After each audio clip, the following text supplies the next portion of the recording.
রাত্রের বেলা একজন ভাই এসেছে আমার কাছে। তো ভাই কোথা থেকে এসেছেন? অর্জুনপুর, জয়রামপুর। অর্জুনপুর। এখানে আসতে কোনো অসুবিধা হয়েছে? না, কোনো অসুবিধা নেই। আসার জন্য কাউকে রেজিস্ট্রেশন ফি হিসেবে টাকা দিয়েছে? না, কাউকে দিইনি। তো ভাই কালেকশন করে নিয়ে এসেছে। ভাইয়ের কালেকশনগুলো কিছু দেখার চেষ্টা করি। প্রথমে দেখাই, ভাই একটা 21-এর বোম্বাই নিয়ে এসেছে, আজাদি অমৃত মহাশয়ের 5 টাকার কয়েন। যে এটা দাম আছে 20 থেকে 50 টাকা বা 100 টাকা পাওয়া যায়, এটা ভালো কন্ডিশন হলে। আর যে এর ভিতরে যেটা হায়দ্রাবাদ মিন্টের আছে, ওই কয়েনটা 8,000, 10,000, 12,000, 15,000, 20,000 টাকা পর্যন্ত বিক্রি হয়ে থাকে।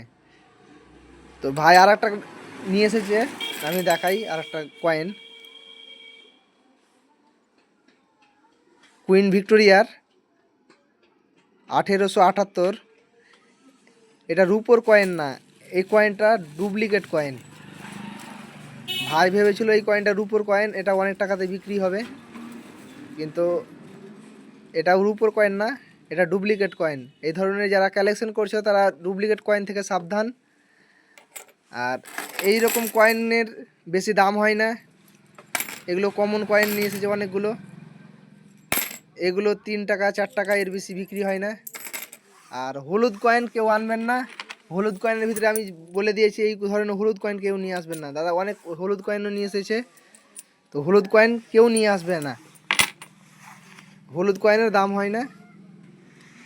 ভাই একটা বাংলাদেশের কয়েন নিয়ে এসেছে, এই কয়েন বিক্রি হয় না।